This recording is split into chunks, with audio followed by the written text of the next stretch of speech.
आदाब, मैं शहबाज। आंध्र प्रदेश के नंदियाला जिले में एक 8 साला स्कूल की बच्ची के साथ 12 और 13 साल के उम्र के 3 नाबालिग लड़कों ने मुबैना तौर पर इज्तमाही इस्मत रेज़ी की और फिर उसे कत्ल कर दिया।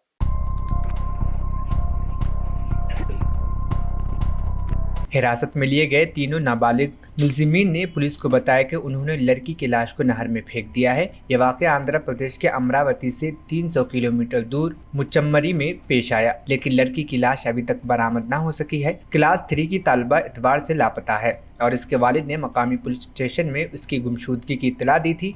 उसने पुलिस को बताया कि उनकी बेटी मुचम्मरी पार्क में खेल रही थी, लेकिन वो बाद में घर नहीं आई, जिसके बाद पुलिस ने मुकदमा दर्ज कर मकामी लोगों से पूछताछ की, लेकिन उन्हें इसके बारे में कोई इत्तला नहीं मिली।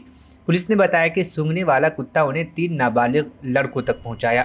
उनमें से 2 छठी जमात का तालिब इल्म है और उनकी उम्रें 12 साल है, जबकि एक तालिब इल्म 7वीं जमात में पढ़ता है और उसकी उम्र 13 साल है। तीनों तलबा एक ही स्कूल में ज़ेर तालीम है जिसमें लड़की पढ़ती है।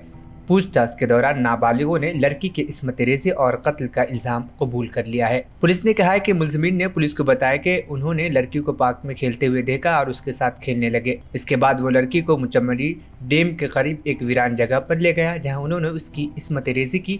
उसके बाद उन्हें डर था कि कहीं लड़की अपने वालिदैन को इसके बारे में बता दे, इसलिए उन्होंने लड़की को कत्ल करके उसकी लाश को पानी में फेंक दिया। मुचम्मरी पुलिस स्टेशन के सब इंस्पेक्टर जयशंकर ने कहा कि वो अभी तक इसे गुमशुदगी केस के तौर पर देख रहे हैं, क्योंकि लड़की की लाश अभी तक नहीं मिली है।